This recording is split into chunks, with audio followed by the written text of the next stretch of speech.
Yo tout le monde, vous écoutez les Maîtres Corbeaux, votre podcast consacré aux Baltimore Ravens, mais pas que, puisque j'ai l'immense plaisir de recevoir aujourd'hui nos meilleurs ennemis.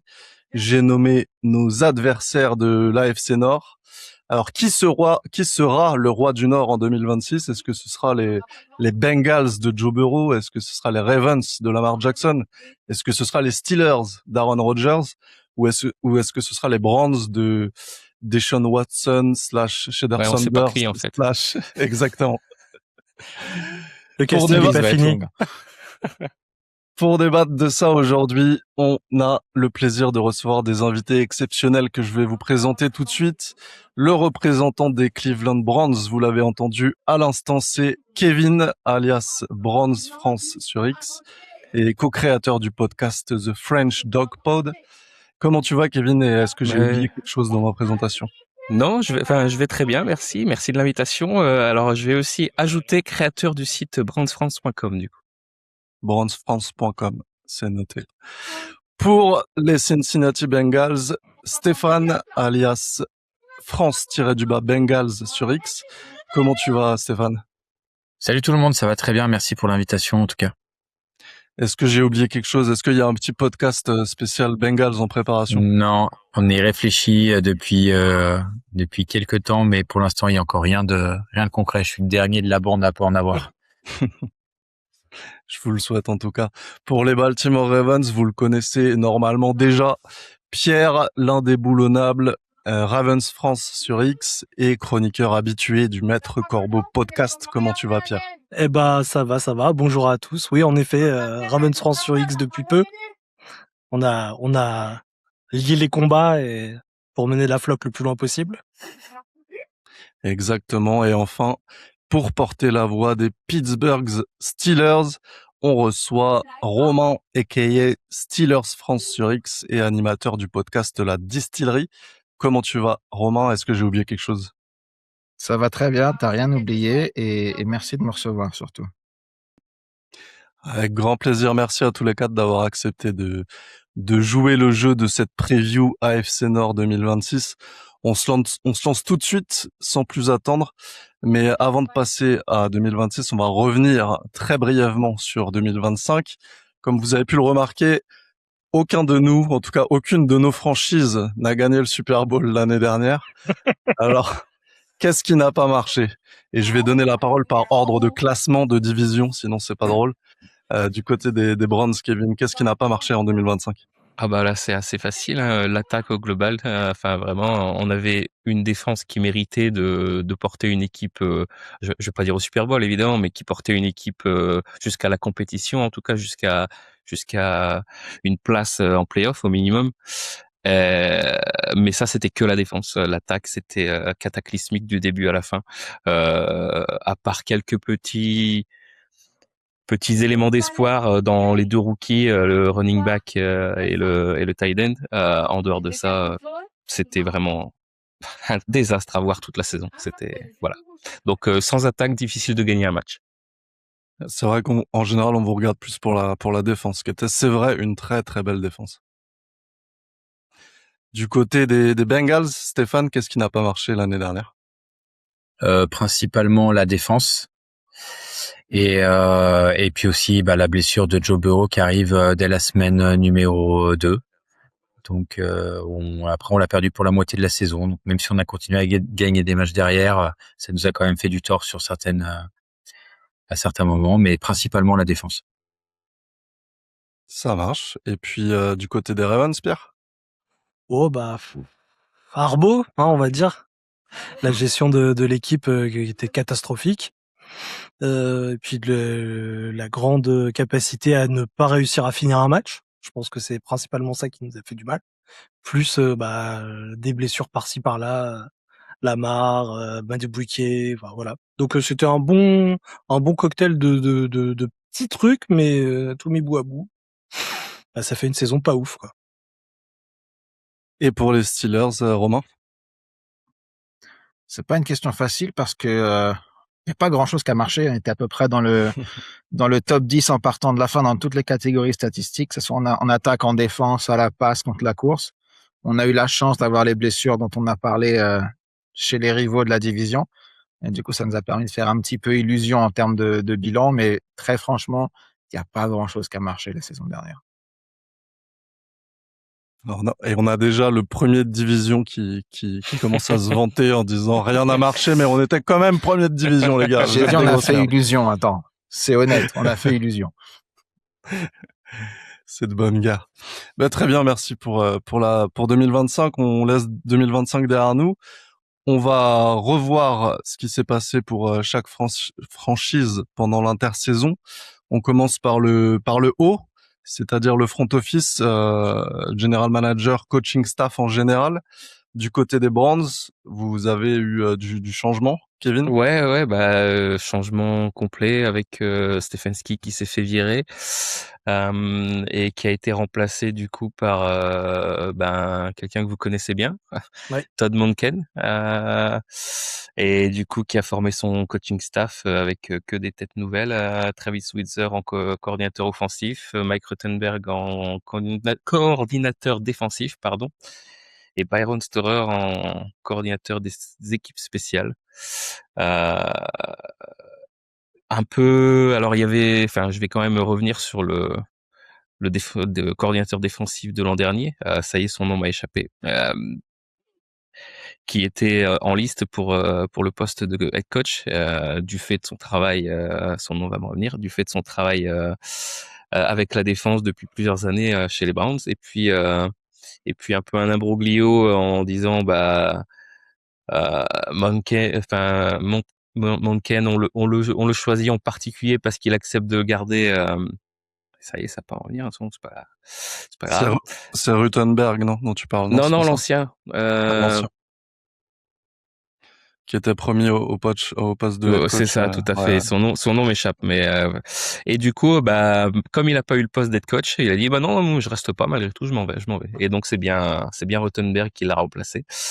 Un jeune. Donc moi ça me convient. Le coaching staff globalement me convient. J'avais plus envie de voir Stefanski qui commençait à vraiment m'horripiler de saison en saison de plus en plus.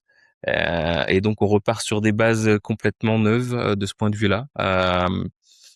J'aime le gros décalage justement qui est entre la personnalité de Stefanski et la personnalité de Monken.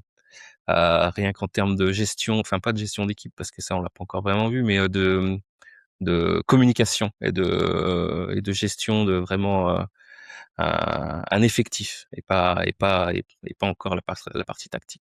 Avec Monken, il y a un truc qui est sûr, c'est que vous vous ennuierez pas en conférence de presse. Et on a déjà commencé à le voir, ouais, effectivement. Tout au contraire, justement, de Stefanski, où là, c'était hyper formaté, il y avait rien qui dépassait, ça n'avait aucun intérêt d'écouter ces conférences de presse parce c'était devenu la blague. Bon, on cochait, il a dit, celle-là, il l'a dite, celle-là, il l'a dite, celle-là, il l'a dite, c'est bon, voilà, voilà. Donc on renouveau complet, c'était nécessaire dans tous les cas et puis on va voir ce que ça donne. C'est un peu le renouveau quasiment partout dans la ligue, dans la division, donc voilà. Ouais, moi je l'aime bien. Je sais que c'est pas partagé, mais j'aime bien Monken, donc je suis assez content qu'il ait un poste de head coach. Il était assez clivant chez les Ravens, mais c'est soit on l'adorait, soit c'était détesté, mais il n'y avait pas de juste milieu avec lui. Ouais, moi, je faisais partie des gens qui l'adoraient. Pour le coup, j'aimais beaucoup. À moi, du coup, j'ai un peu étudié son parcours en plus des Ravens et avant ça. Au final, il a quand même une carrière. C'est son premier poste de head coach dans sa carrière en NFL. Par contre, il a quand même eu des résultats à peu près partout où il est passé en termes de vraiment performance offensive des équipes.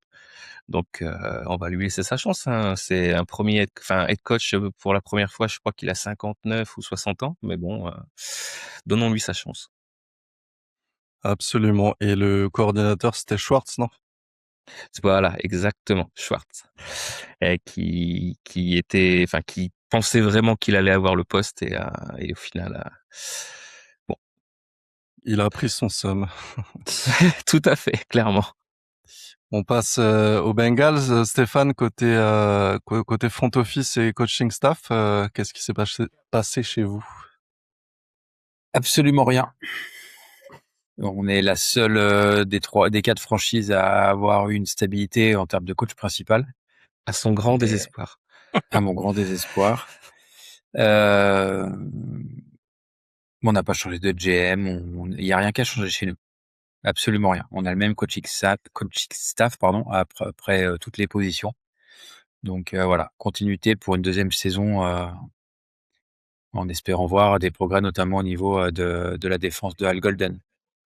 Est-ce que tu penses que c'est potentiellement l'année ou jamais pour Zach Taylor? C'est-à-dire s'il y a un autre échec de ce type, il saute. Alors moi, j'aurais tellement pensé qu'il aurait déjà sauté depuis un moment que aujourd'hui, je me demande si en fait il va sauter un jour. On sait tous que le propriétaire Brown est assez radin et que son contrat à Taylor fait que pour l'instant, il peut pas le virer. Enfin, il ne veut pas le virer. Il y aurait eu une prolongation qui aurait été faite un petit peu dans le secret, où on aurait appris qu'il aurait eu 2 ans de contrat de plus que ce que pratiquement tout le monde pensait.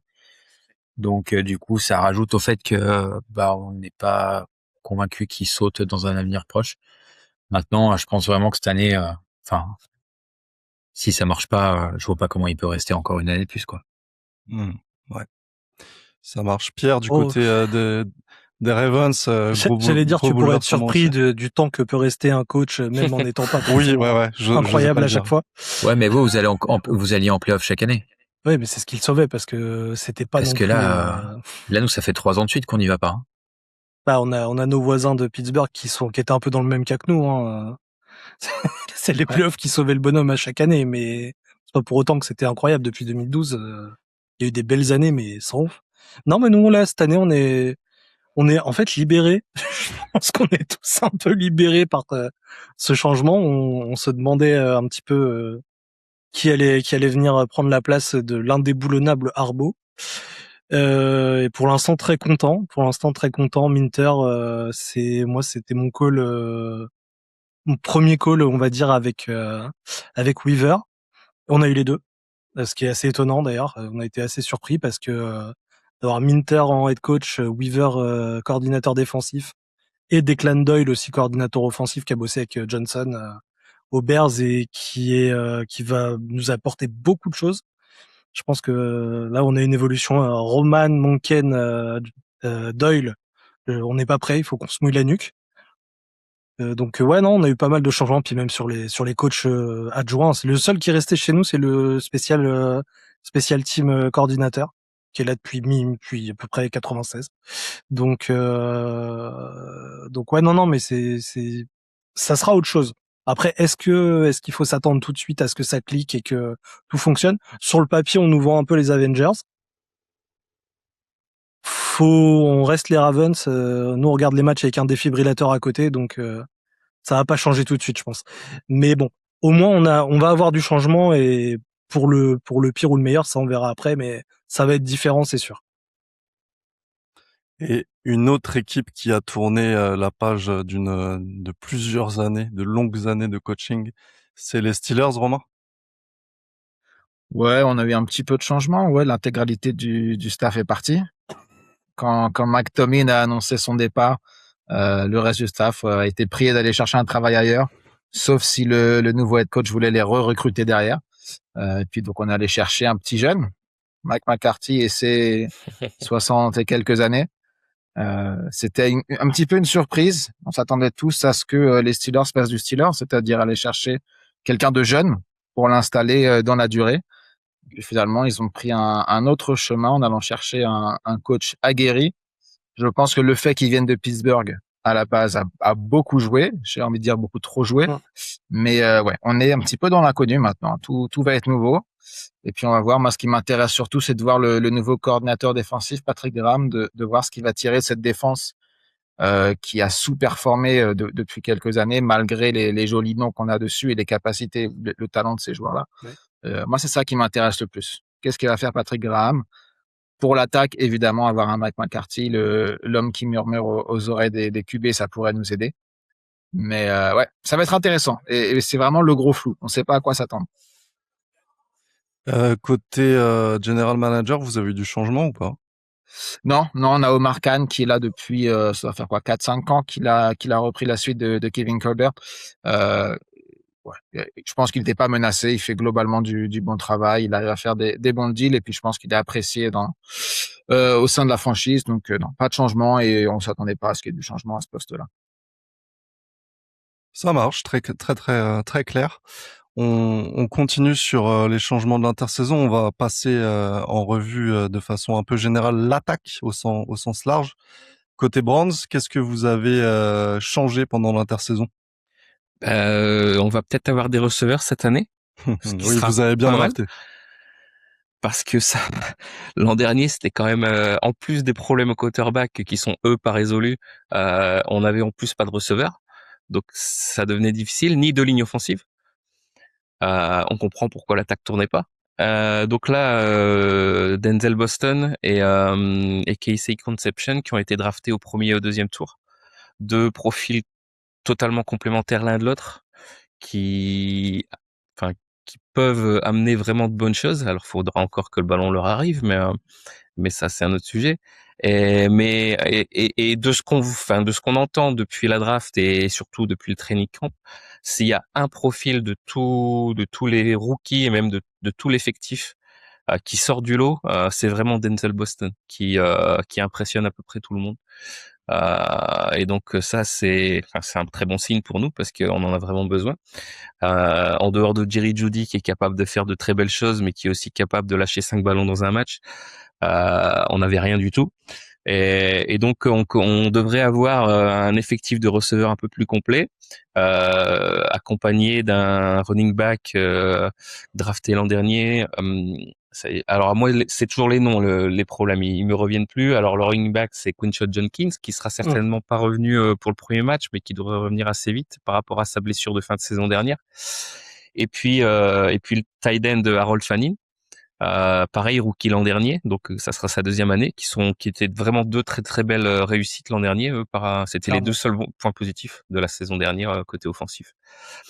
Et puis on a évidemment recruté, notre premier choix de draft, c'était Fano, Spencer Fano, sur la ligne offensive, qui est a priori dédié, en tout cas prévu par le coaching staff en poste de left tackle, ce qui ne convainc pas tout le monde. Moi, j'attends de voir. Alors, sur le coup, j'ai confiance à la fois en Todd Monken, Warhop, j'ai oublié son prénom, le coach de ligne offensive qui est un vétéran de la ligue et très très reconnu à son poste. Donc, ces deux esprits-là. Puis il est accompagné par Joe Thomas, qui fait partie du staff à mi-temps des Browns aussi. Donc, il est mis dans les conditions pour réussir. Après, est-ce qu'il va réussir, c'est une autre question, mais en tout cas, tout est fait pour qu'il le fasse, quoi. Ouais, c'est pour ça que je parlais tout à l'heure de Monken et je disais que j'aimais bien le profil parce qu'en vrai, vous avez des beaux noms en attaque et je pense que Monken peut avoir le potentiel de tout faire cliquer et de tout mettre en symbiose. Il y a quand même un élément que tu as volontairement esquivé, je pense. Exactement. C'est le quarterback. C'est le quarterback. Alors, on en a 4 dans l'effectif. Que Ils se 4? battent. Ouais, que 4. Il y en avait 5 l'an dernier, on a diminué d'un peu. Donc là, il y en a plus que 4. Alors, il y en a vraiment 3 qui jouent pour le poste. Le 4e, il a été drafté au 6e, au 7e tour, je sais plus, Taylor Green. Il fait pas partie de la compétition. Mais du coup, les 3 autres, je vais les citer quand même. Voldemort, Shader Sanders et Dylan Gabriel. C'est ce que je disais avant l'enregistrement. Celui qui sort un peu plus du lot que les autres, à la surprise de tout le monde, c'est Dylan Gabriel. Alors, j'ai absolument aucune confiance en lui. Il est pas capable de lancer un ballon à plus de 15 yards. Mais ça dit le niveau où le niveau se situe dans ces training camps face à la position, quoi. Flacco est peut-être dispo. Hein. Flacco est peut-être dispo, effectivement. Non, il reste. Mais voilà, c'est pour ça que je l'ai esquivé. Je savais qu'on allait me poser la question dans tous les cas. Et ouais, non, ça sera pas cette année où on verra du beau jeu de quarterback. Mais, comme tu l'as dit, Monken est là pour faire tourner les choses avec les éléments qu'il a à sa disposition. Et on peut espérer que le reste de l'attaque prendra de l'expérience pendant qu'il trouve la solution, ou en tout cas une solution temporaire, jusqu'à l'année prochaine. Après, ce qui peut te rassurer, c'est que Monken, il s'est déjà joué sans ligne offensive, donc il a déjà vu. Ouais, la ligne offensive, j'ai juste mentionné Fano, mais elle est complètement nouvelle. Enfin, enfin, c'est vraiment une ligne offensive absolument neuve cette année, avec beaucoup de recoupements, que ça soit à la draft, à la free agency. Ça va être, enfin, il y a beaucoup, enfin, elle est testée à cette training camp. Il y a beaucoup de combinaisons qui sont testées là en ce moment. On sait pas comment, enfin, qui vont être les starters pour le premier match, loin de là. Donc, à part Fano qui sera left tackle à 99%, le reste c'est très très ouvert. Et puis probablement, enfin, les deux tackles sont probablement assez, enfin voilà, Fano et Howard à gauche et à droite. Mais sinon, c'est probablement, enfin, à l'intérieur, compétition ouverte. Côté Bengals, Stéphane, tu le disais en intro, vous avez bien carburé l'année dernière. C'était pas le problème de la franchise. Est-ce que vous vous êtes amélioré ou pas en attaque? Alors au niveau de la free agency, pas vraiment parce qu'on a signé que des joueurs défensifs. Par contre, on a re-signé certains joueurs offensifs comme Dalton Risner et Orlando Brown pour notre ligne offensive. Mais sinon, c'est vrai que notre intersaison a été quand même énormément axée sur la défense. On signe un centre et un joueur de ligne offensive à la draft. Enfin, on draft, pardon, un centre et je vais y arriver. Un centre, un joueur de ligne offensive et un tight end à la draft. Mais c'est des choix lointains, quoi. Nos premiers choix sont quand même essentiellement orientés sur la défense. Donc nous, on a vraiment identifié notre problème et on a axé l'intersaison là-dessus. Au niveau de l'attaque, il n'y a pas énormément de changements. Mis à part ce dont je parlais en off avant que Romain arrive, on a drafté Colby Young, ancien receveur d'Atlanta, de Miami, de l'université de Miami, puis après d'Atlanta, de Géorgie, pardon. Et il semblerait qu'il fasse un très très bon camp d'entraînement. Donc sur les premiers retours qu'on a, avec des très bons catchs, il drop pas trop de ballons, ce qui, au contraire de Yossivas ou d'autres receveurs. Donc il est en train de faire bonne impression. Il risque peut-être de monter dans la hiérarchie et de passer receveur numéro 3 devant Yossivas. S'il continue comme ça. Voilà. Mais sinon, pas de gros noms, pas de trucs ronflants au niveau de l'attaque. Ça tournait déjà très bien comme ça.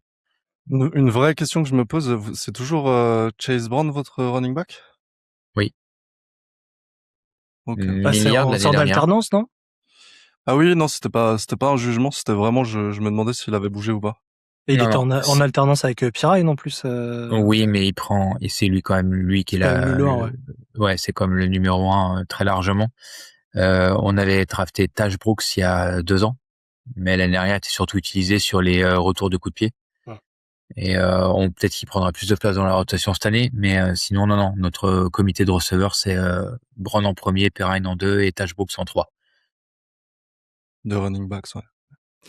Pierre, côté Ravens, Il y a eu du changement il y en en a eu attaque. en attaque. Il y en a eu une palanquée en attaque. En bien Sachant ou en que mal? en plutôt bien pour la plupart, on va dire, à part le fait peut-être qu'on ait perdu notre tight end numéro 2, enfin un bis Likely, mais qui a pas fait une saison incroyable l'année dernière. Mais bon, qui est parti Que avec contre nous, Victor Arbo Likely à New qui York. cartonne. Oui, oui. Non, mais après, comme d'hab, on a fait du Ravens, donc on n'est pas allé chercher de gros noms à la free agency en attaque. On a repris Simpson sur la ligne offensive. Déjà, on a essayé de reconstituer une ligne offensive. D'ailleurs, grâce à vous tous, on n'a pas pu, drafter les centres qu'on attendait. Mais bon, ça c'est une autre bataille, on va dire. Du coup, on allait se servir directement chez Kevin. Euh... Mais par contre, non, on a en attaque, on a sécurisé Zay Flowers. Il vient de re-signer son gros contrat, donc ça c'est sécurisé. Bateman, on verra. Mais par contre, derrière, on a 2 mecs qui vont ressortir du lot. Il y a Tez Walker déjà, qui est là depuis, c'est sa 3e année du coup maintenant. Et lui, on commençait vraiment à l'attendre et il a été mis au frigo par Arbo comme tous les rookies les 2e années. Et pourtant, à chaque fois qu'il joue, il marque quasiment. Et surtout là, on a un petit receveur que personne n'avait vu venir à la draft et qui est en train de faire des prouesses en training camp, c'est Jacoby Lane. C'est déjà quasiment en train de parler de peut-être que Lane finalement va être dans le first string au niveau au niveau de l'équipe. Donc, c'est une hype de pré-saison. Ça veut pas toujours dire grand chose, mais s'il fait en match ce qu'on voit, ce qu'il fait à l'entraînement, vous êtes pas prêts. Vous êtes pas prêts. Et après, non, bah, sinon, on a fait notre boulot, on va dire, de draft comme d'hab, hein, Raven style. Donc, Ibner et Cuevas, avec un Ibner, tight end 2 ou 3 selon, qui peut être vraiment sympa, plus, le tight end qu'on a pris aux Bears, dont le nom m'échappe là tout de suite. Joran Smith. Duran Smith, mais qui va être plus je pense, un tight end bloqueur. Et on a un petit running back aussi de la draft qui va être sympa à suivre. C'est Randall qui, je pense, peut vite arriver running back 2, évidemment, derrière Henry. Sinon, on a Lamar Jackson en QB, c'est pas mal. Super. Pour les Steelers, je vais introduire de façon un peu provocante. Est-ce qu'on fait Oh là là. du neuf avec du vieux du côté de Pittsburgh? Bah écoute, on a parlé de Mike McCarthy, donc pour utiliser du vieux, oui, là on est bien dessus. Non, le gros changement, le gros renforcement, c'est Michael Pittman. D'une part, le nom est parfait pour venir à Pittsburgh, on sait très bien, mais enfin un deuxième receveur un petit peu fiable avec de l'expérience. Ça fait quelques années que c'est le gros trou dans le roster. On a tous été surpris que ça soit pas adressé la saison dernière. Finalement, c'est fait. On a aussi cherché un petit peu à amener un peu de profondeur à la draft avec Jeremy Bernard d'Alabama, qui va être en compétition pour le poste de troisième receveur, avec un Roman Wilson qu'on a drafté il y a 2 ans et qui a joué 3 bouts de match et demi. On sait toujours pas ce qu'il avait fait à Mike Tomlin ou à Aaron Rodgers d'ailleurs, mais il avait beaucoup de mal à être sur le terrain. Donc on va avoir ces 2 mecs-là, plus un Pittman qui est arrivé. Donc le poste de receveur va être assez différent de la saison dernière. On a perdu Calvin Austin, qui était un bon receveur numéro 4 sur un roster normal, mais qui était par défaut numéro 2 chez nous. Donc voilà, c'était le gros trou dans le poste. On s'est renforcé. Au poste de running back, on va être un petit peu dans une situation similaire. On a perdu Kenneth Gainwell, qui était un petit peu le 1B, et Jalen Warren le 1A la saison dernière. Et on allait chercher Rico Dowdle, donc qui va reprendre grosso modo le rôle de Kenneth Gainwell, avec un profil un peu différent, mais je pense que ça va être, en termes de snap, ça va être très similaire, hein, la division entre Warren et Dowdle à ce qu'on a vu la saison dernière.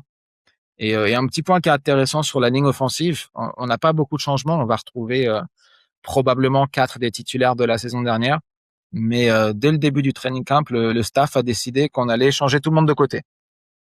Alors ça a été toujours un problème à Pittsburgh avec Mike Tomlin de mettre les joueurs du côté opposé de ce qu'ils ont fait en college. Et là, apparemment, on est parti pour rectifier ça. Donc tout côté droit de la ligne va passer à gauche. Et le côté droit, maintenant, il y a un petit peu de nouveauté. Il y a notre choix de premier tour, Max Yanachor, qui va a priori être le tackle droit. Il faut encore qu'il gagne sa place. Et puis on a un poste de garde encore à droite qui est à définir. Mais ça va être intéressant de voir si vraiment ça change beaucoup de choses. De remettre tout le monde de l'autre côté, ça peut être intéressant. Et il y a la même esquive que Kevin a fait tout à l'heure du côté des Browns. Aaron Rodgers, on y croit encore? Pour y croire encore, il aurait fallu y croire au début. Et ça, c'était pas le cas. Donc, non, après, voilà, je me cache pas trop en général sur Aaron Rodgers. Si tu m'avais dit il y a 10 ans qu'on aurait Rodgers chez les Steelers et que je serais dégoûté, je t'aurais pas forcément cru. Mais voilà, c'est fini, hein. Il a quoi? Il a 21 saisons maintenant. Voilà, passe le flambeau. J'ai été surpris qu'on aille le chercher la saison dernière. Je suis encore plus surpris qu'il soit resté. Après, forcément, quand tu vois le coach qui arrive, il y a un passé entre les deux. Donc, quelque part, une fois que McCarthy a été annoncé, j'ai perdu les espoirs qu'on passe à autre chose. Donc voilà, une saison de plus avec celui que j'appelle Ayahuasca Karen, qui va encore se plaindre de ses receveurs. Mais écoute, voilà, on a deux QB derrière qu'on a drafté la saison dernière. Ouais, c'est ça. Il était quand Rodgers a commencé sa carrière, c'était Valéry Giscard d'Estaing, le président en France quand même. Donc il faut se rendre compte. Ouais. Alors surtout qu'on a 2 QB derrière qu'on a drafté lors des 2 dernières années, donc Drew Allard cette année, Will Howard la saison dernière. Mais on est bien parti pour ne jamais savoir ce qu'ils valent. Ça marche. Bon, on vous souhaite, enfin non, on vous souhaite pas de la réussite, mais en tout cas de trouver votre quarterback. Oui, déjà, ouais. Ah, mais déjà, tu as un truc Ouais, qui est ça déjà serait bien. positif, pardon, je t'interromps, c'est que tu as Dowdle qui arrive. Moi, j'adore ce joueur. Et en plus de Grave. ça, il connaît Mike McCarthy parce que ils ont fait une année à Dallas ensemble, je crois.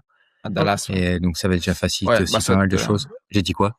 ouais. Ouais, J'ai Dallas. dit, Ça devait être, j'ai dit Dallas, ouais, c'est ça. ouais, non. Non, c'est bon. Ouais, ça devait être McCarthy qui l'avait drafté d'ailleurs, si je dis pas de bêtises. Donc, ouais, ils se connaissent bien. Ouais. Bah, c'est un petit peu le thème de l'arrivée de Possible, ouais. McCarthy, hein. Il est allé chercher des joueurs qu'il connaît. Beaucoup de staff, ce sont des gens avec qui il a déjà travaillé. Donc, voilà. Il se fait son petit environnement de gens qu'il connaît. Est-ce que c'est, juste parce qu'il a ses préférences ou est-ce que c'est la bonne chose à faire? On verra bien à la fin de la saison. Ouais, je partage la hype d'Odell. Ça me fait chier qu'il joue 2 fois contre nous cette année. J'adore ce joueur. On passe de l'autre côté du ballon, messieurs, côté défense. Côté Browns, qu'est-ce qui s'est passé?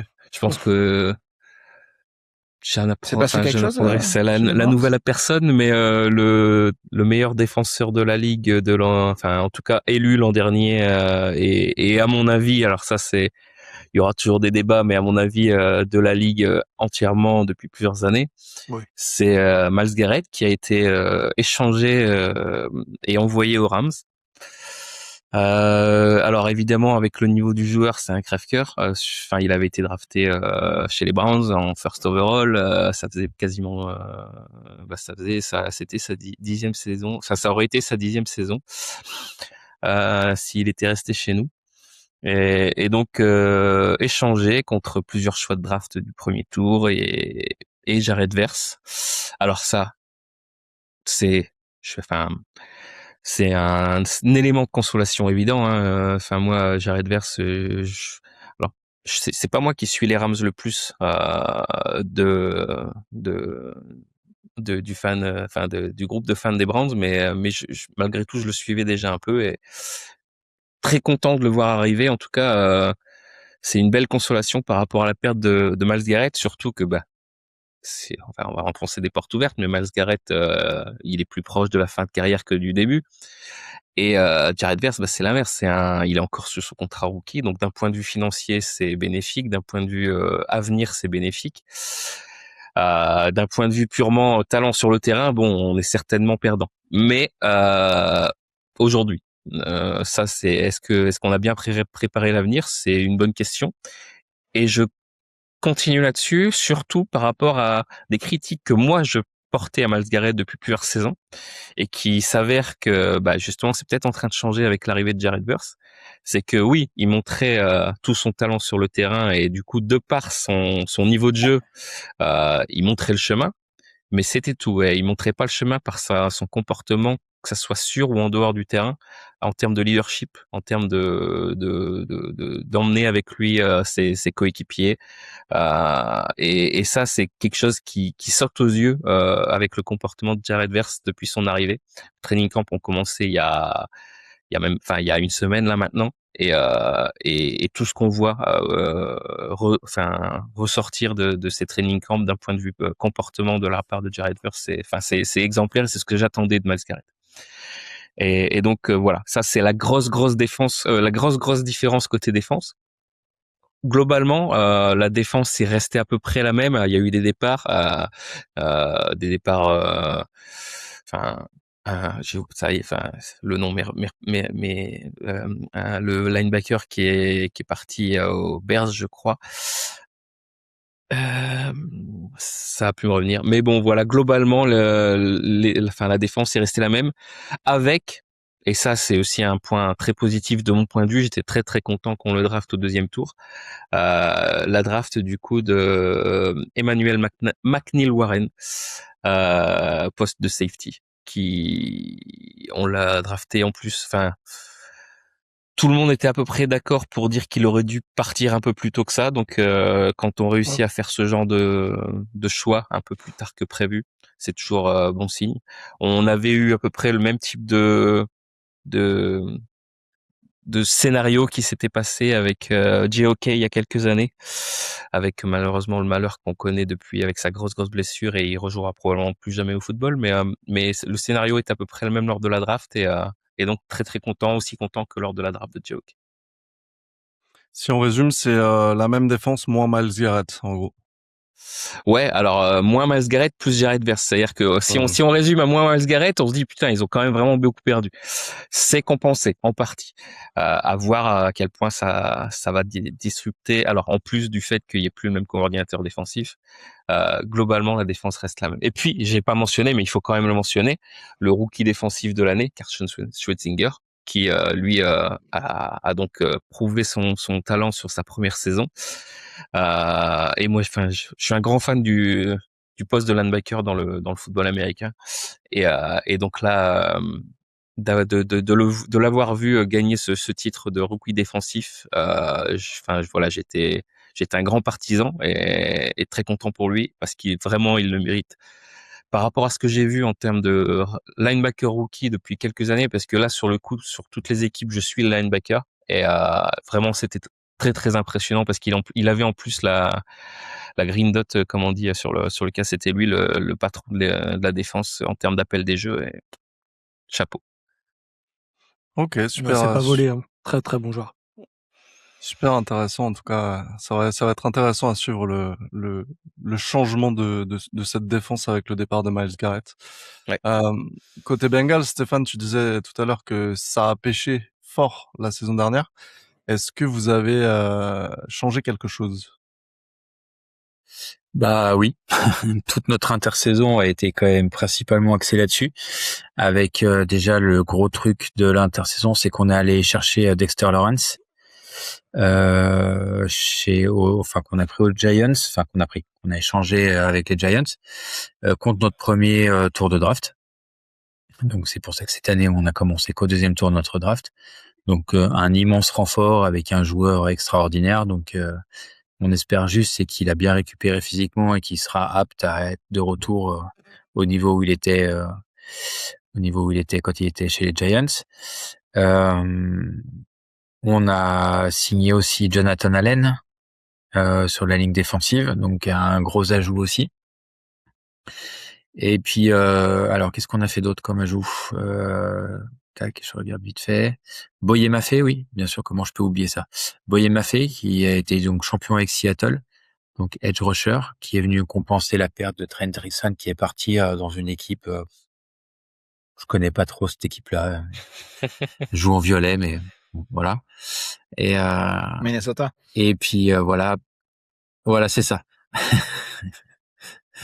Et puis donc ça c'est pour les gros noms.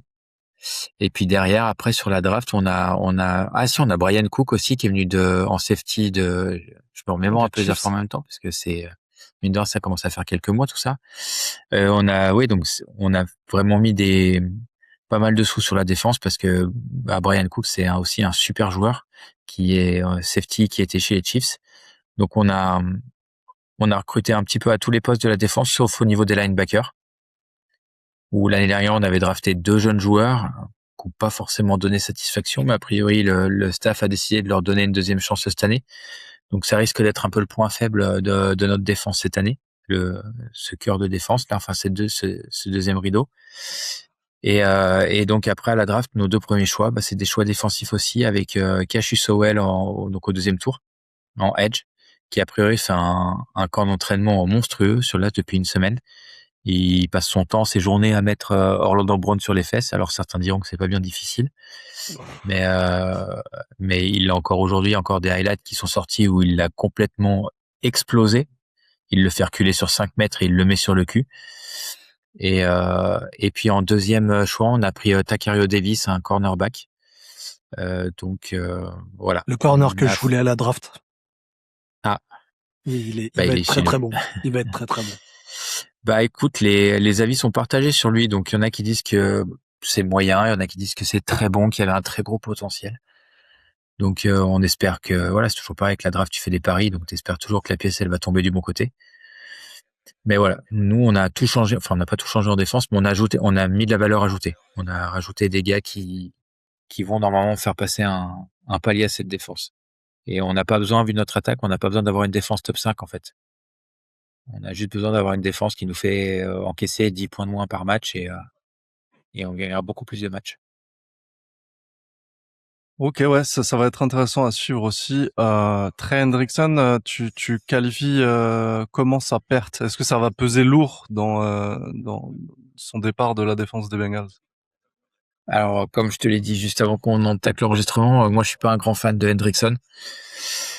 Pour moi, c'est un mec qui est surcoté. Ses stats sont gonflés parce que souvent il fait ses sacs sur des petites équipes. Et moi, je suis pas forcément mécontent qu'il parte. Je pense que le salaire qu'il demandait était trop élevé par rapport à ses performances et son impact défensif au niveau de l'équipe. Je pense qu'il est pas clutch et je pense qu'il vaut pas plus de 30 millions par saison comme il le demandait. Donc c'est bien qu'il soit parti. Il est parti chez vous. Vous en ferez votre avis. Si ça se trouve, ça va très très bien marcher chez vous. Hein. La vérité d'une franchise n'est pas celle d'une autre. Mais pour nous, si tu étudies dans le détail ces sacs, en fait, ces sacs sont faits que contre des petites équipes. Donc, il n'y a jamais eu de sac dans des moments importants. Donc voilà, je suis pas mécontent de son départ. Très bien, ouais, on en parlait en off tout à l'heure, c'est pour ça que je me suis permis de revenir dessus, parce que du côté de Baltimore, lui, en tout cas, il a fait la transition. Pierre, qu'est-ce qu'on a changé côté défense? Eh ben, on a changé en vrai pas mal de choses. En fait, c'est du changement dans la continuité. Mais déjà, évidemment, l'arrivée de Hendrickson. Ce qui peut avoir de très bien d'ailleurs chez nous, je trouve, par rapport à peut-être à quand il était aux Bengals, c'est que nous, il va vraiment apporter ce plus psychologique de te dire, même si c'est peut-être pas le meilleur edge du monde, le outside linebacker, mais tu te dis que d'un côté, t'as Trey Hendrickson, donc faut que tu charges, mais quand après sur la même ligne, tu vas avoir des mecs comme Madou Buquet, comme Calais Campbell, qui va pas jouer tous les snaps évidemment, mais on connaît ses qualités, et des jeunes qui ont faim comme Green ou comme notre deuxième tour aussi qui est tombé jusqu'à nous alors qu'on ne l'attendait pas, Zion Young, qui est une brute épaisse. Ça va être chiant à gérer, je pense, au niveau des lignes offensives adverses. Et après, donc, c'est vrai que si on regarde, nous, on retrouve des mecs, en fait, des retours de blessures. Donc, comme je disais, Madou Buquet, où on s'attendait à plus jamais le voir jouer. Et là, il est en entraînement. Donc ça, c'est quand même un gros avantage. On va récupérer Buchanan aussi, qui a fait une très très bonne première saison. Je crois qu'il est dans la All Rookie sur la première année, il me semble. C'est malgré la blessure. Donc très très bon linebacker. Donc Buchanan est très intelligent. On a récupéré un joueur que j'aime beaucoup au niveau des Patriots, qui est Jalen Hawkins. Et je pense que c'est une très bonne pioche, parce qu'il va être bien complémentaire avec des joueurs comme Stark et puis comme notre petit numéro 14, Kyle Hamilton, qui va lui permettre de développer encore plus de choses. Donc non, au niveau de la défense, je pense qu'on a bien bossé. On n'a pas spécialement perdu d'énormes joueurs. On aimait tous Ardarius Washington, mais c'est pas non plus c'est pas le meilleur safety de la ligue, clairement.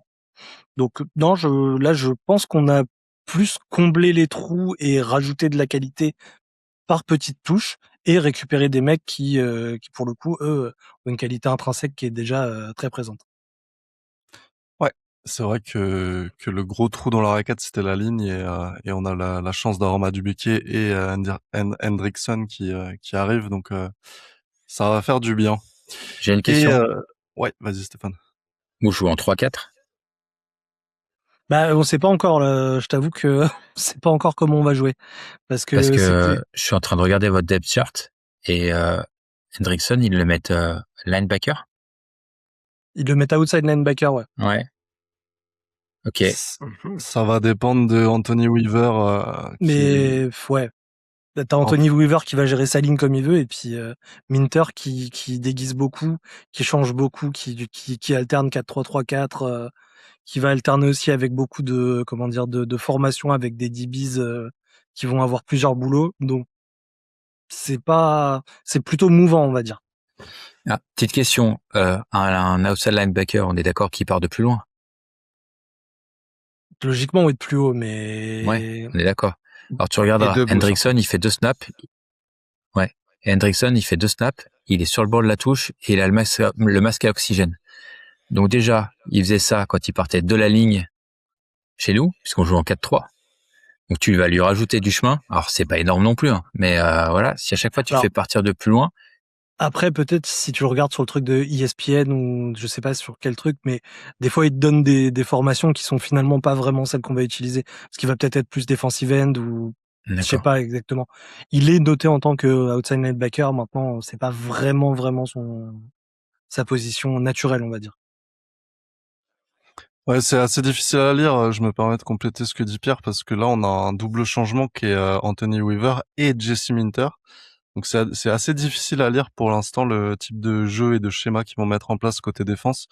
Et puis on a le couteau suisse Kyle Hamilton quoi, Ouais. qui peut à lui seul modifier un positionnement défensif. Donc c'est à voir, mais en tout cas c'est intéressant ce que tu dis Stéphane. Le vieux Hendrickson, ne pas le faire partir de trop loin. Enfin, après, je suis une bille en technique, hein, donc faut pas non plus prendre tout ce que je dis pour argent comptant, mais ça me paraît, Bah, moi, c'est pas Max Crosby, quoi, mais pour l'avoir vu 2-3 fois en PLS sur le bord de la touche, je me dis que si tu commences à lui faire trop de chemin pendant le match, il va pas vous être utile beaucoup. non, mais apparemment, il parlait de surtout l'utiliser en third down et pas de le mettre tout le temps, pas de le mettre tout le temps dans toutes les formations, en gros. On passe aux Steelers. Côté défense, qu'est-ce que vous avez changé? Est-ce que c'est en mieux ou en pire? Si je peux me permettre, d'abord, je voudrais bien revenir juste sur deux choses. Ma soirée a très bien commencé quand Kevin a parlé de Myles Garrett et de son leadership. Moi qui dis qu'il avait un leadership de paquet de pépitos, j'étais très content. Par contre, après, j'ai eu un flashback là avec Stéphane qui est un Alors peu pour le coup, bash on est d'accord. Hendrickson. Je suis allé vérifier parce que j'avais un mauvais souvenir. Et ouais, le dernier match contre nous, il a collé quand même 3 sacs et demi. Donc, ouais, j'aurais préféré qu'il Non, mais il a sorte de dit la que contre division. les petites Ça équipes, part il ça. est on est d'accord. J'ai dit des mecs qui étaient pas bons, hein. Exactement. T'as dit des petites équipes, pour être précis. Merci. Non, sinon de notre côté, la défense n'a pas énormément changé. Sur les postes de linebacker, que ce soit à l'intérieur ou à l'extérieur, bah, les 4 titulaires seront les mêmes, les 4 remplaçants seront les mêmes. Il y a eu 2 changements, 2 arrivées pour des postes de titulaires. Ça va être Jamel Dean au poste de corner et Jaquan Brisker au poste de safety. Il y a à peu près aucun doute que c'est 2 mecs qui vont être titulaires et qui vont apporter un plus à cette équipe. Même si sur le poste de corner, on risque de se retrouver avec un surplus parce qu'il y a aussi Asante Samuel qu'on était allé chercher en milieu de saison dernière qui revenait d'une blessure sérieuse, qui a fait une bonne deuxième moitié de saison quand il a recommencé à jouer et qui a apparemment fait un très bon camp d'entraînement. Mais forcément, Jamel Dean, Joey Porter, ils vont pas bouger. Donc voilà, c'est à peu près ça. Il n'y a pas énormément de changement. Il y a comme d'habitude, comme sur la ligne offensive, ça bouge un peu sur la ligne défensive avec des mecs qui échangent de poste. On a Yaya Black qui était un rookie de la saison dernière, qui va amener son 1m96 et ses 152 kilos au poste de nose tackle parce que pour des raisons mystérieuses, il jouait pas nose tackle avec ce physique-là. Mais voilà, c'est à peu près tout. On se renforce avec ces 2 arrivées. Et un point peut-être qui va vous intéresser en tant que fan des Ravens. Deshaun Elliott a joué 5 matchs pour nous la saison dernière, donc ça va compter comme presque une recrue pour cette année. Et moi, depuis 2 ans, je pense que c'est à peu près mon joueur préféré en défense. Le mot que j'utilise pour le qualifier en général, c'est un gros zinzin. Et quand tu joues strong safety, c'est exactement ce qu'il faut. Ouais, c'est ça. Le mec est fou. Mais à ce poste-là, c'est exactement ce qu'il te faut. Ouais. Et je suis content qu'il revienne. Avec tous les travers que ça peut impliquer aussi des fois sur la concentration. Oui, certes, mais écoute, on a vu d'autres problèmes de concentration la saison dernière assez choquants. Mais il y en a un c'était un match de division, je crois d'ailleurs, je sais plus lequel. On a un de nos corners qui s'est perdu. Je pense qu'il pensait à ce qu'il allait manger après le match, mais voilà. Donc non, Deshaun Elliott, moi c'est le très haut du panier. Ouais. Quand t'as un zinzin, tu sais que parfois ça vient avec des trucs bizarres, mais on est quand même la franchise qui avait Troy Polamalu pendant longtemps. Donc on aime bien ce genre de profil. Oui. Je vais te poser une question, Romain, que j'ai pas posée aux autres parce que je trouve votre défense extrêmement difficile à situer. C'est-à-dire, elle a dominé la ligue ces dernières saisons dans le top 5 des défenses de la ligue. J'ai l'impression que ça a un peu diminué l'année dernière. On va dire de 1 à 32, 1 étant la meilleure, tu la placerais dans quel tiers? Ben, c'est une très bonne question et j'étais le premier à dire depuis longtemps, au moins 5 ans, on avait Terry Lostin comme coordinateur défensif, que c'était une défense qui était surestimée par le reste de la ligue et je le maintiens. Et quand tu regardes les stats de la saison dernière, hein, que ça soit en yards contre la course, contre la passe, etc., c'est du 25, 26, 27e place. Et en fait, la mentalité de Tomlin, apparemment, ça ressort maintenant que c'était plutôt lui, c'était que tout jouait sur les turnovers. Donc, si on prenait 430 yards par match, comme on l'a fait malheureusement régulièrement, ça le dérangeait pas tant qu'on forçait des turnovers. Alors, ça fait maintenant 3-4 ans qu'on a les turnovers, on est dans le top 3, 4, 5, mais qu'on concède plus de 400 yards par match. Avec le coordinateur défensif précédent, il y avait moins de turnovers, mais énormément de sacs. On était premier de la ligue en sacs pendant 3-4 années de suite. Et donc là, on arrive avec un nouveau coordinateur défensif. Je pense toujours qu'il y a beaucoup de talent dans cette défense, mais j'ai absolument aucune idée de comment on va utiliser ce talent, si on va l'utiliser. Donc tu m'as dit quoi, un classement entre 1 et 32, ben je vais te dire 16. Plus plus ou moins 15 d'un côté ou de l'autre, tu vois. Donc, je Ah, m'attends c'est un fou, petit moi peu à tout, franchement. j'ai la Tout est perception d'une défense top 10 avec les Steelers. Ouais. cata. C'est la perception qu'on en a.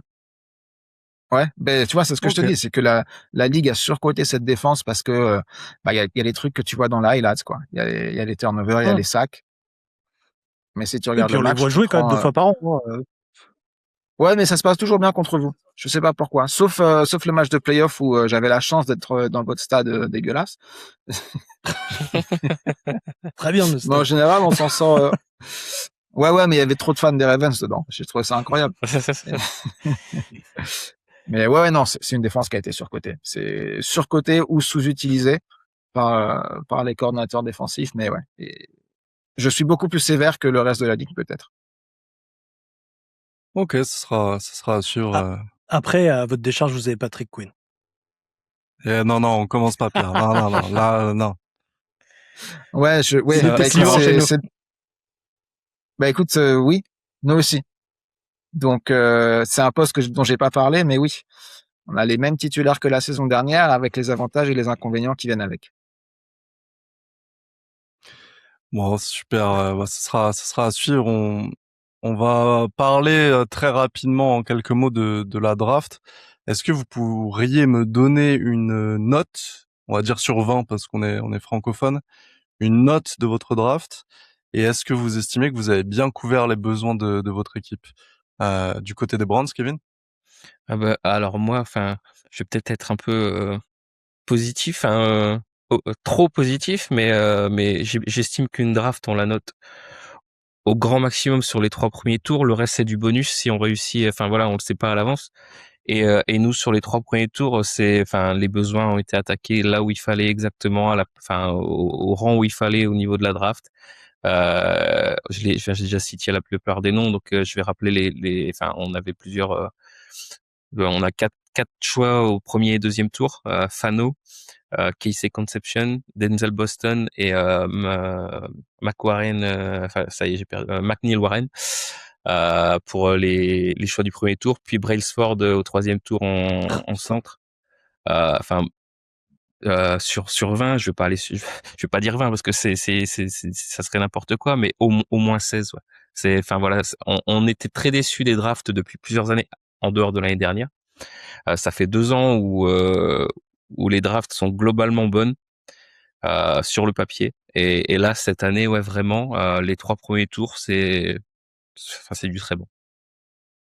Ouais, ça confirme les échos que j'ai eus où je voyais la draft des Browns dans les meilleurs de la QV 2026. Je pense que 16, tu sous-estimes même peut-être un peu. Tu joues le faux modeste, mais quand on a un Browns, faut y aller là. Tu peux mettre 18. Allez, 18. Côté Bengals, Stéphane, pareil, une note et est-ce que vous avez bien couvert vos besoins?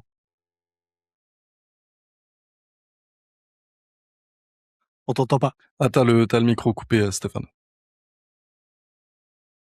Pardon. La communauté Bengals a été très satisfaite de la draft. Moi, je lui mettrais un 15/20. Je m'amuse pas à analyser les joueurs parce que je suis pas le foot universitaire, donc je peux pas me permettre de donner une valeur à des gens que je connais pas. Par contre, en termes de stratégie et de besoin, on a tapé là où il fallait. On a pris un edge, on a pris un cornerback, on a pris des joueurs sur la ligne offensive pour améliorer la profondeur.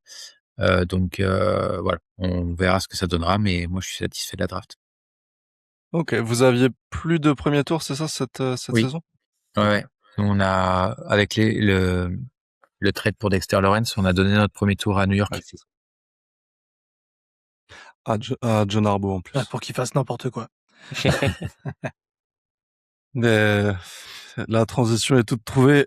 Pierre, on a tourné la page John Harbaugh, on a fait quoi de notre draft?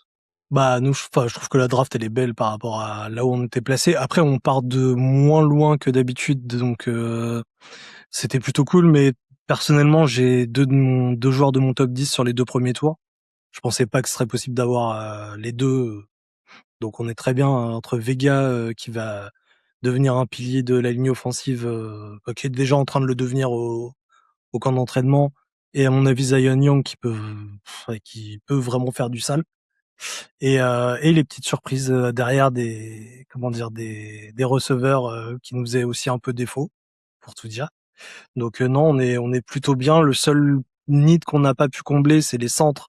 Mais ça, c'est parce qu'il y a des équipes qui recrutent, qui drapent 2 centres dans nos choix. Donc bon, à un moment donné, quand il y a plus les centres qu'on veut, c'est compliqué. Mais non, c'est une belle draft. Je crois quand on en avait parlé, on avait fait un épisode là-dessus. Je devais être sur 16 à peu près, je pense. Et ouais, je suis toujours assez là-dessus. En plus, il y a 2-3 petits sleepers sympas et il y a un punter, donc je suis heureux. Connor Liu, c'est partie des centres que tu voulais? Ouais, carrément. On en est très Perso, content. mon premier centre, c'était celui des Gators, dont j'ai oublié le nom, le grand avec des lunettes, là, extrêmement geek. Le centre des Gators en plus, il a un nom de tueur, genre Butcher, ou enfin, Slaughter. Slaughter, voilà, c'est Slaughter. Et sinon, après, ouais, Connor Liu, il me plaisait bien. Et côté Steelers, Romain, pareil, note, besoin. Ouais, j'allais dire, c'est 2 réponses différentes parce qu'en termes de besoins, je pense qu'ils ont été globalement adressés. J'ai bien aimé l'ajustement rapide 2 fois pour le premier tour. A priori, on se dirigeait pas vers un joueur de ligne offensive, et puis on a appris la blessure de Broderick Jones, qui était un des tackles titulaires, qui s'est blessé au cou, je crois, en toute fin de saison, et on a appris que peut-être que sa blessure l'écarterait des terrains un peu plus longtemps, et donc il y a eu cet ajustement qui a été fait avec un tackle au premier tour que j'ai bien aimé. Tu peux aussi dire qu'ils sont ajustés très vite après avoir appelé un autre mec pour lui dire qu'il allait être drafté, et les Eagles sont passés devant. Donc il y a eu voilà, deux fois les mêmes ajustements, donc ça c'est assez bien. Après, je trouve qu'on est très vite arrivé à oui, voilà, vraiment cibler des besoins très précis, peut-être au détriment de potentiels plus grands. Donc on est allé chercher un fullback, on est allé chercher un mec qui va être là vraiment pour faire les retours de kick, et relativement tôt. Euh, je vois une draft où on aura au grand max un titulaire cette année. On verra dans 2-3 ans. Je suis aussi partisan du fait qu'une draft vraiment se juge après 3-4 ans, quand les contrats rookies arrivent à expiration, Ouais. et le nombre de joueurs qui vont re-signer. Là où j'ai été surpris pour les Steelers, c'est que ça faisait 2 ans que le but clairement et assumé, c'était d'accumuler les choix pour attendre la grosse cuvée de QB. Et on s'est retrouvé parce que ça devait être cette saison et finalement ça n'a pas été. Je crois qu'on a commencé la draft avec 11 ou 12 choix. On a fini par drafter 10 joueurs, alors que je nous imaginais bien faire pas mal de trades pour en gros avoir moins de choix cette année et avoir des choix plus élevés la saison prochaine. Ça n'a pas été fait. On a quand même Mais pris tout le un monde en QB veut l'année avec Drew prochaine. Allard. C'est ça, c'est ça. Mais bon, on avait quand même un capital sympa. On avait, je crois qu'à un moment, on avait 4 choix de 3e tour. Écoute, si quelqu'un veut monter, que tu peux échanger un 3e de cette année contre un deuxième, fin de 2e l'année prochaine. Voilà. Bon, clairement, il y a eu une décision différente qui a été d'utiliser les picks cette année. Il y a assez peu de titulaires. Voilà. Je pense que Ian Hatcher, le choix de premier tour, pourrait être titulaire, mais c'est pas certain. Derrière ça, ben, ça va un petit peu chauffer le banc et ça va apprendre tranquillement. Ça marche. Bah, écoutez, on est à 1 heure d'enregistrement. On va faire un petit récapitulatif de ce qu'on s'est dit sur l'intersaison. Je vais poser une question pour les auditeurs qui faisaient la sieste et qui se réveillent maintenant. Est-ce que, oui ou non, votre équipe s'est améliorée grâce à l'intersaison? Kevin? Globalement, oui. La défense a probablement perdu un peu de niveau rien que du fait du départ de Garrett, mais globalement elle est restée elle est restée assez identique.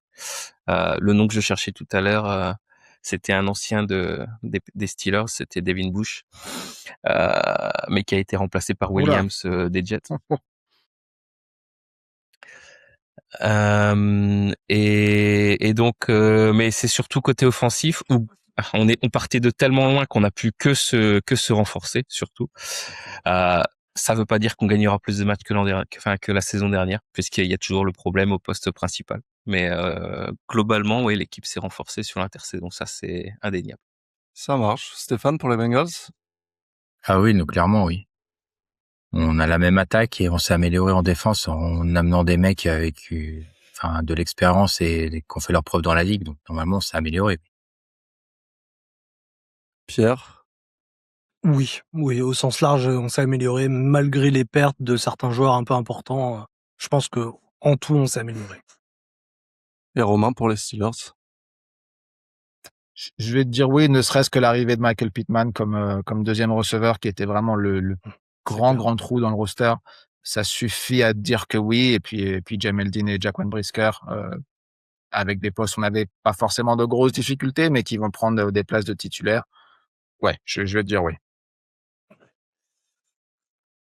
Eh ben nickel, ce sera clip et mis sur TikTok après la saison. Je plaisante. J'ai bien fait de dire qu'on gagnerait pas plus de matchs. On passe à 2026. Nous non plus, on gagne le même nombre de matchs tous les ans, de toute façon. Donc, Oui. Enfin, ça, c'était vrai avec Tomlin. On verra. À voir ce que McCarthy va donner. C'est pas faux. On passe à la saison qui arrive, 2026. Je vais vous demander de citer pour chaque équipe un point fort. Ça peut être un joueur, ça peut être un groupe de position, ça peut être le coaching, ça peut être plus largement une partie du ballon. Kevin, côté Browns, si tu devais retenir un point fort. Le point fort globalement, ça reste la défense, et la défense globalement, c'est vraiment le niveau de l'escouade défensive. L'an dernier, il y avait évidemment la superstar qui portait, qui représentait la défense, mais malgré son départ, le niveau devrait rester assez élevé. Et il y a des très bons joueurs à chaque position de la défense. Dans une défense avec certains qui ont été re-signés là tout récemment sur les defensive backs, Ward et Delpit. Donc globalement, le point fort de l'équipe, c'est la défense et le niveau global de l'escouade défensive, qui devrait rester dans ses standards. Stéphane, pour les Bengals, un point fort à retenir? Je vais pas être très original, mais je vais dire l'attaque avec et plus précisément en attaque, je vais dire la relation entre Burrow et ses receveurs. On sait qu'il a une très grosse relation avec Chase, mais faut pas négliger la relation qu'il a avec Higgins en fait aussi. Où dès que Chase est moins bien, il arrive quand même assez vite à trouver son receveur numéro 2. Faut savoir qu'ils ont quand même été draftés la même année tous les deux. Burrow au premier tour, Higgins au deuxième. Et ça fait maintenant 5 ans qu'ils jouent ensemble. Donc ça va faire la 6e année. Faut pas négliger la relation qu'il a avec lui. Donc ouais, pour moi le point fort c'est ça, c'est cette relation-là entre lui et ses deux receveurs principaux. Pour les Ravens, Pierre? Je pourrais dire Lamar, parce que bon, dans le genre point important, Lamar, s'il est en forme, c'est le game changer. Donc je pense que je vais partir sur lui. Ça me semble être le plus à même de décider de l'avenir de cette franchise. Je suis d'accord, et on a perdu Romain. Ah non, il est Il là. est de retour. C'est marrant qu'il soit parti au moment où on parle de points forts. Ouais, exactement, t'as tout résumé. Non. Euh, mais je vais être obligé de dire le backfield défensif après ce que j'ai dit précédemment. Donc, on ramène Jamel Dean qui était quand même un très très bon corner dans la ligue. On a un Joey Porter qui a fait une super saison sans qu'on en parle trop. Et puis Jaquan Brisker, Deshaun Elliott. J'ai parlé aussi d'Asante Samuel. Je parle aussi de Brandon Nichols qui était là pour être un backup mais qui a fait quelques très bons matchs la saison dernière. Donc pour une fois, on va avoir de la profondeur. Le souci a jamais été les titulaires à Pittsburgh sur les corners, enfin jamais, dans les 3-4 dernières années.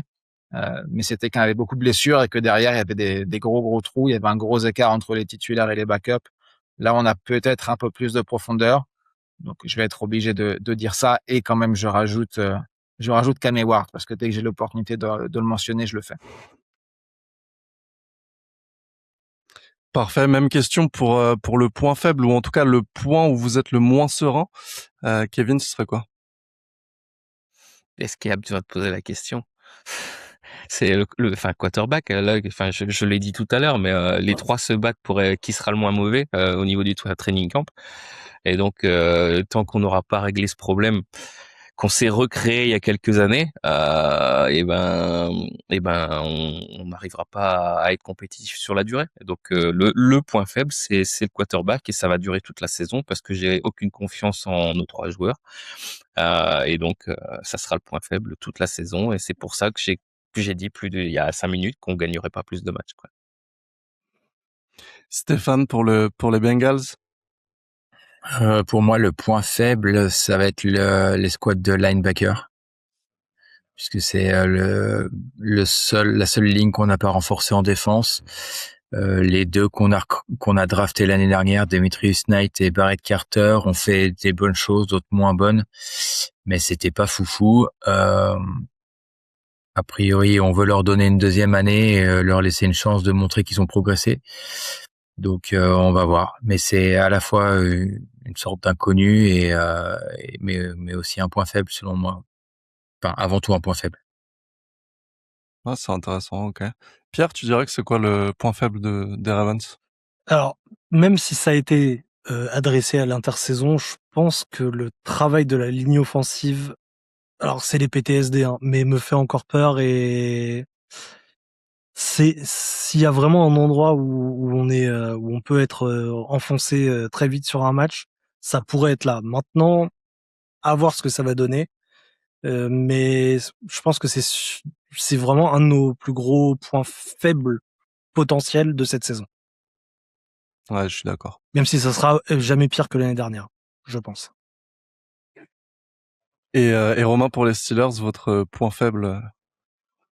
Je crois que je vais être obligé de te donner une réponse un petit peu générique. Je pense que ça va être quelque part toute l'attaque dans son intégralité par le fait que beaucoup de choses changent, y compris le playbook, y compris la ligne offensive qui passe de l'autre côté. Donc, on est dans une incertitude totale. Il y a beaucoup d'apprentissage à faire pour tout le monde, absolument tout le monde en attaque. Et voilà, ça peut bien se passer comme ça peut très très mal se passer. Ça marche. Et pour les auditeurs qui suivent peut-être pas particulièrement chaque franchise avec beaucoup de détails, est-ce que vous pourriez me donner un joueur à suivre? Alors en dehors de Burrow, de Lamar, etc. Mais on va dire un joueur de l'effectif peut-être un peu plus en retrait, ou en tout cas pas une superstar pour 2026 qui va être intéressant à suivre. Kevin? Moi, je l'ai mentionné tout à l'heure et enfin, il m'a enthousiasmé sur toute sa saison rookie. Et si on arrive à lui donner le ballon, parce que je vais pas mentionner Schwarzenegger, je lui ai déjà fait ses praises, enfin je lui ai déjà donné ses algorithmes tout à l'heure, mais si on arrive à lui donner le ballon assez régulièrement, notre tight end Harold Fanny, il m'a vraiment vraiment enthousiasmé l'an dernier à chaque fois qu'il était ciblé, enfin, déjà, il a très très peu relâché le ballon et puis sa capacité à aller gagner les yards après le catch, c'était super intéressant. C'était un profil complètement différent de celui de Njoku qui était beaucoup plus athlétique. dans son gabarit, mais qui était beaucoup moins performant dans le gain de yard après catch. Et là, vraiment, enfin moi, j'adore ce joueur, en tout cas ce que j'ai vu sur sa première saison. Donc Harold Fanning. Ça marche côté Bengals, Stéphane? En attaque ou en défense? Peu importe. Peu importe. Je vais en donner 2 rapidement. En attaque, Chase Brown pour sortir des receveurs parce que je pense que c'est un running back qui est quand même un peu sous-coté. L'année dernière, il a plus de 1 000 yards à la course et il a un très très bon total de yards aussi en réception. Donc faut pas négliger ce côté double menace. Et puis en défense, je pense que ça peut être sympa de suivre Brian Cook parce que c'est un gars de Cincinnati, donc qui est revenu chez lui à l'intersaison, qui remplace notre edge qui est parti à la retraite l'année dernière là, qui était le Cincinnati Kid, qui avait fait l'interception contre vous là en playoff. Il avait J'ai piqué la effacé ça balle de dans ma les mémoire. mains de votre quarterback remplaçant et puis il avait remonté tout le terrain pour les mettre le touchdown de la gang. Oui, le fameux fumble de Snoop. Sam Ouais. Hubbard. Bard, ouais. Sam Hubbard, et donc qui était le Cincinnati Kids, et là on a un nouveau, c'est Brian Cook qui est revenu à la maison. Donc je pense que ça peut être assez sympa de le regarder lui. En plus c'est un super joueur. Il a Ah, déjà fait 2-3 malheurs à Bureau au camp pendant la semaine. vous êtes pas cool, hein, je vous reçois dans le Maître Corbeau podcast, c'est pour nous rappeler les souvenirs douloureux d'il y a 3 saisons. Cette bonne guerre. Pierre, le joueur à suivre côté Ravens? On va dire que ceux qu'on connaît vraiment, c'est directement des stars, style Lamar, Derrick Henry, Hamilton. Moi, il y a un joueur en fait qui m'intéresse beaucoup et je pense qu'il peut montrer de très belles choses cette année, c'est TJ Tampa. Je pense que ça pourrait être son breakout year vraiment, parce que c'est un mec qui est resté discret depuis sa draft, qui est monté petit à petit. Et là, déjà de ce qu'on en voit au training camp, apparemment, il fait vraiment des choses très intéressantes. Et surtout avec le nouveau système défensif, je pense qu'il va être amené à s'exprimer beaucoup plus. Donc Ça marche. le petit corner, TJ, enfin petit, pas si petit que ça, mais TJ Tampa, à mon avis, on en réentendra parler un peu cette année. J'aurais pensé que tu dises Mark Andrews, comme ça va être... Fous-moi la paix avec Marc Andrews. Allez, ça marche. Et Romain, côté Steelers, le joueur à suivre pour la saison prochaine? Je vais tricher un peu aussi, je vais en donner 2 au même poste de tight end pour rester sur Mark Andrews. Darnell Washington qui est toujours sympa à voir jouer, un tight end qui fait plus de 2 mètres et plus de 140 kilos. C'est quand même quelque chose de sympa à voir. Je sais pas trop le niveau qu'il a en termes de connaissances autour de la ligue. Nous, forcément, c'est un joueur que tous les fans des Steelers adorent parce que voilà, c'est une montagne, mais j'arrive pas à me rendre compte de sa popularité en dehors de Pittsburgh. Et puis au même Il est poste, fun à Pat voir jouer. Freiermuth qui, Pat Freiermuth donc était le tight end titulaire et qui a été pour des raisons mystérieuses complètement sous-utilisé depuis 2 ans, sauf en tout milieu de drill à la fin du match où tout à coup on lançait pour lui et il attrapait tout. Et je suis bien content de le voir dans une attaque peut-être un peu plus intéressante et je pense qu'il peut retrouver son niveau d'il y a 2-3 saisons et même encore plus. Ouais, c'est Ah, un super joueur lui. Pour te répondre sur Freiermuth, perso, j'étais sûr qu'il était blessé tellement on le voyait pas. Ah ouais. Ouais, je sais pas, il y a Arthur Smith qui avait manifestement une affaire avec Jonnu Smith. Je sais pas si ils sont amants dans la vie, je sais pas. Mais ouais. Le Jazz s'appelle pareil. Oui. À peu près. Bon, c'est l'heure de mouiller le maillot. On a fait le bilan de la saison dernière, de l'intersaison. Maintenant, on va regarder dans la boule de cristal et on va se dire quel est l'objectif pour votre franchise la saison à venir. C'est-à-dire, en deçà de cet objectif, vous seriez déçu et vous trouveriez que la saison est ratée. Kevin? J'ai 2 façons de répondre à cette question. Je serais déçu, et là c'est la façon un peu humoristique, mais je serais déçu si on gagne plus de 2 matchs. parce que ça nous mettrait dans une mauvaise situation pour la draft de l'année prochaine. Donc voilà. Après, j'ai pas fait l'exercice encore avec mes collègues du French.pod pour l'analyse du calendrier complète en termes de bilan, mais honnêtement, ouais, on devrait. Enfin, j'ai dit qu'on gagnera probablement pas plus de matchs que l'an dernier, et je pense que c'est l'objectif. Enfin, on gagnera pas plus. Enfin, rien qu'avec le début de calendrier qu'on a.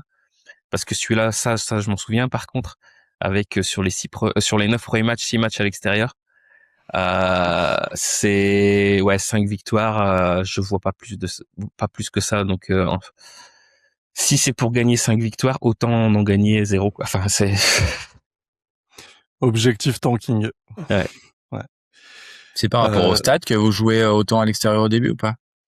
Au nouveau stade, il y a des travaux, non? Non, absolument pas. C'est juste le hasard qui fait que on commence par 2 matchs en Floride pour les 2 premiers matchs, et puis on enchaîne. En fait, on fait souvent deux extérieurs, un domicile, 2 extérieurs, un domicile, et donc, enfin voilà, c'est et en plus on est sur une saison où on joue 9 matchs à l'extérieur. Donc voilà, déjà il y en a un de plus que de matchs à domicile, mais ouais, le début de saison est assez tendu en termes de déplacement, surtout qu'on joue enfin il y a une histoire avec le match des Steelers à Paris. Enfin il y a un truc là-dessus qui nous désavantage. Non, c'est pas avec les Steelers on est avantagé, mais avec les Saints on est désavantagé. Enfin c'est voilà, Ouais, parce ça va être compliqué. Il doit compter comme un match à domicile, même s'il est à l'extérieur. Non, c'est pas ça. C'est par rapport au temps de repos, et nos matchs sont mal calés par rapport à ce match-là, quoi. Ok. Stéphane, côté Bengals, quel est l'objectif pour la saison à venir? Alors moi, si on fait pas un finale de conférence, je suis déçu. Ah oui. Voilà. Bah c'est clair, c'est précis. Il faut avoir les ambitions hautes. T'as bien raison. Pierre, On verra. pour les Ravens. Bah pour le coup, avec tous les changements de staff, machin et tout, je dirais déjà de faire mieux que l'année dernière, mais je pense vu le calendrier, en dessous de 11 victoires, c'est pas une bonne saison. Romain, côté Steelers. Là, c'est bizarre parce que, à l'heure qu'il est, en fait, j'ai aucune idée. Je suis vraiment dans l'attente de voir qu'est-ce qui va se passer, à quoi va ressembler cette équipe. Mais la réponse évidente en tant que fan des Steelers, c'est il faut gagner un match de playoff, quoi. Ça fait quand même très longtemps que c'est playoff tous les ans et sortir à pic tous les ans. Donc une victoire en playoff, ce serait déjà pas mal. Ouais, très bien. Très bien, très bien. On va rentrer un peu plus dans le chiffre. On va essayer de pronostiquer ensemble le classement final de la FC Nord à l'issue de la saison. Kevin, j'ose pas te poser la question du coup, mais Bah, enfin voilà, je vais rester dans la logique. Vous allez vous battre pour les 3 autres places, mais moi je garde la 4e, s'il vous plaît. et du coup tu verrais comment le podium devant toi? Honnêtement, cette année c'est très difficile avec tous les changements de staff. C'est la saison la plus indécise qu'il puisse y avoir. Parce que malgré ce que je viens de dire, on est malgré tout capable d'aller peut-être gagner 7 ou 8 matchs et d'embêter sur chacun des matchs de division les 3 équipes, comme ça a pu être le cas toutes les saisons précédentes. Et donc j'ai quand même envie de dire que moi les Bengals me plaisent bien cette année par rapport à ce que le niveau de l'attaque enfin, j'ai absolument aucun doute là-dessus, à part évidemment si nouvelle blessure de Burrow. Mais d'autant que pour moi, enfin, ils ont aussi en partie renforcé leur ligne offensive. Pour moi, ils avaient vraiment, enfin, c'est comme le disait Stéphane tout à l'heure, hein, ils ont pas besoin d'une défense élite pour aller être compétitifs parce que l'attaque est tellement bonne, et Et donc les mouvements qui ont été faits en défense sont suffisants pour vraiment rendre cette équipe compétitive. J'ai le sentiment que la première place est pour eux, mais c'est juste un sentiment. Après, pour le reste, c'est trop compliqué. En tout cas, pour toi, Bengals premier et Browns dernier, et puis C'est ça. et puis tu te mouilles pas sur le C'est duel ça, du c'est milieu, ça. parce qu'il y a Romain et Pierre qui te regardent de travers. Stéphane, tu la vois comment cette AFC Nord? Alors, bien que j'ai dit il y a 5 minutes que je nous voyais, ce serait une déception si on fait pas une finale de conférence, on a toujours eu du mal avec la division. Nous, l'idée, c'est d'aller en playoff, et quand on est en playoff, avec sous Zach Taylor, on fait des runs. Autant avant, avec Marvin Davis, on se faisait sortir au premier match. Mais depuis que Zach Taylor est là, à chaque fois, c'est soit Super Bowl, soit finale de conférence. Donc, pour nous, l'objectif, c'est d'aller en playoff. Après, une fois qu'on y est, on verra. Mais on lâche toujours un match face aux Browns, on lâche toujours un match aux Steelers, on lâche toujours 2 matchs pratiquement chaque année face aux Ravens. Enfin, donc, on n'est pas forcément très très bon dans la division. Donc, la place, peu importe. Ce qui importe, c'est d'arriver en playoff à la fin. Mais malgré tout, je suis assez confiant cette année, et je pense qu'on peut la gagner. Et derrière, Derrière, si vous la gagnez, ouais. Bon, les Browns derniers, ça, on est à peu près d'accord. ouais, je suis désolé, Kevin, hein, mais Non, mais il y a pas de mal. Et autant j'ai confiance sur la direction que prend l'équipe globalement, autant cette année, non, on est d'accord. moi, je vais mettre une pièce sur les Steelers deuxième. Je pense qu'il faudra peut-être un petit peu de temps pour que la mayonnaise prenne au niveau du coaching staff pour vous. Avec mine de rien, McCarthy, il a déjà été head coach, donc il a quand même. C'est pas l'expérience qui lui manque, ouais. Voilà, il sait comment peut-être faire plus vite, prendre ses idées et performer une équipe. Vous, c'est des super gars. Je doute pas un instant de la qualité du coaching staff, mais ils sont tous plus, enfin, voilà, c'est leur premier vrai poste à responsabilité à peu près pour tous, je pense, à moins de dire des grosses conneries, mais il me semble. Non, mais on a des gigapuceaux partout à peu près.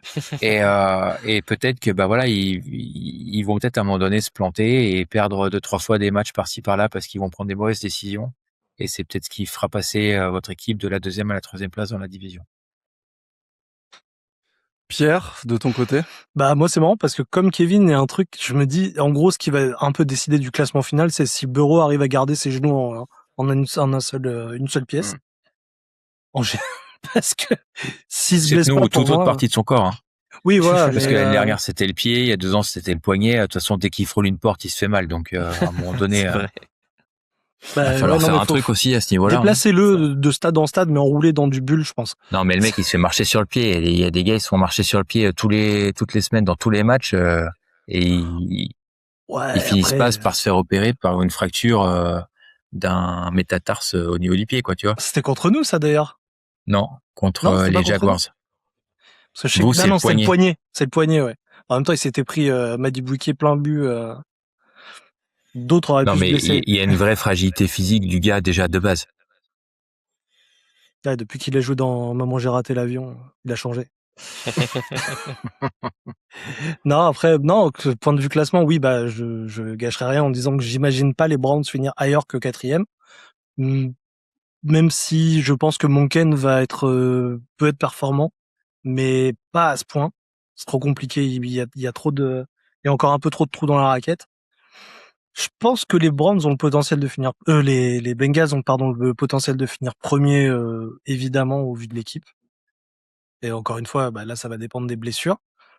Maintenant, est-ce que c'est pas un peu trop compliqué pour Rodgers en tant que QB pour finir deuxième?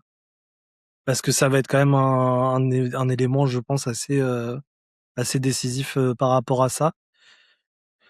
C'est vrai que deuxième, troisième, là, ça va être compliqué. Je pense qu'on peut aller taper la 2e place. Mais ça va être compliqué. Mais comme à chaque fois, la FC Nord, c'est compliqué, hein, de toute façon. Oui, c'est le jeu des... Ça reste une division compétitive, donc je dirais, dans le meilleur des mondes, Bengals 1, Ravens 2, Steelers 3 et Browns 4. Ok. Toi, Romain, tu vois les choses comment? je sais pas s'il faut poser les questions à moi parce que la saison dernière, en début de saison, autour de quoi, la semaine 4, 5, 6, j'avais quand même dit sur un podcast que pour moi, les Browns étaient Oui, la deuxième meilleure équipe de la division. oui. Donc voilà, ne m'écoutez surtout pas.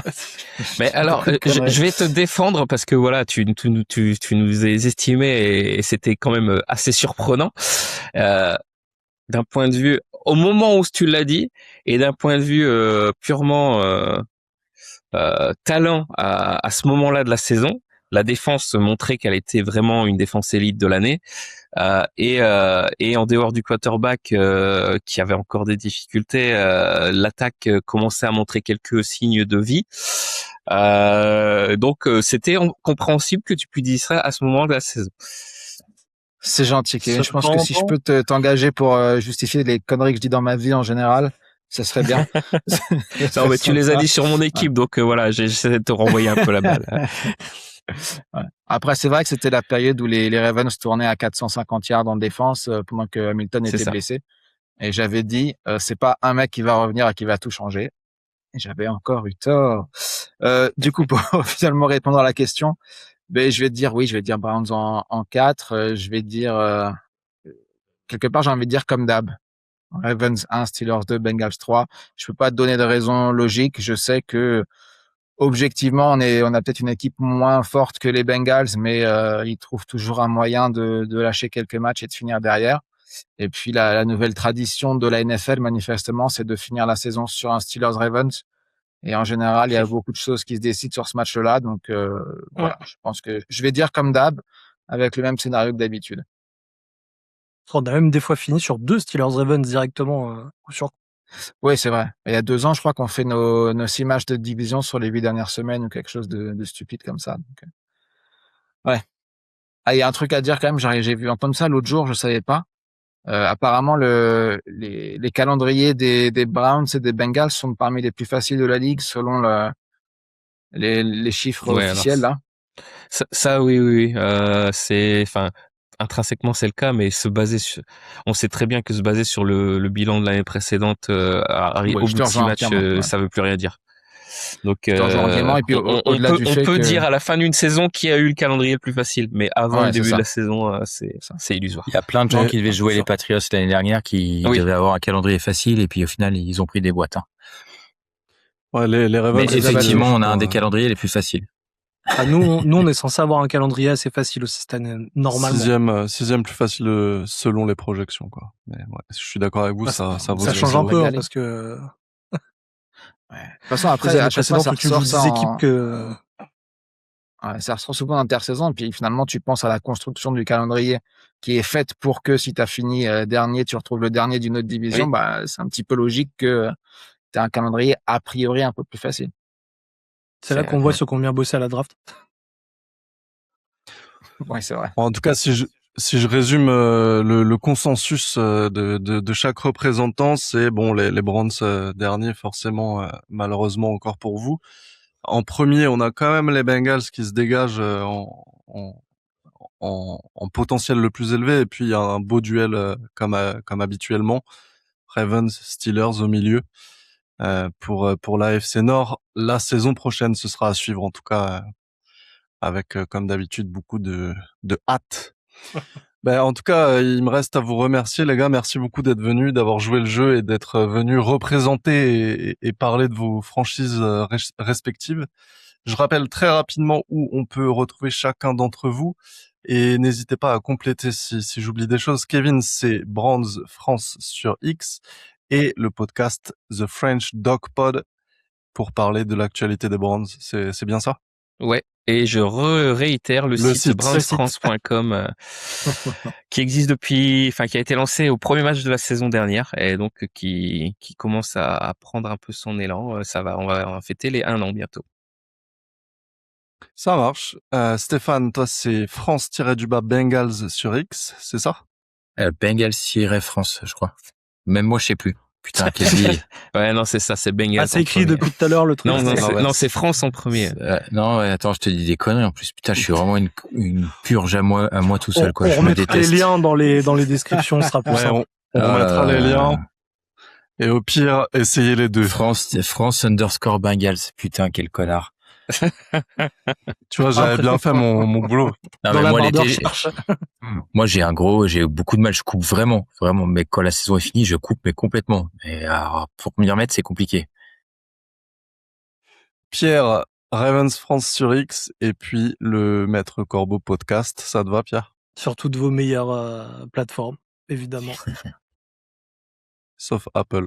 Sauf Apple, mais c'est trop chiant à mettre en place.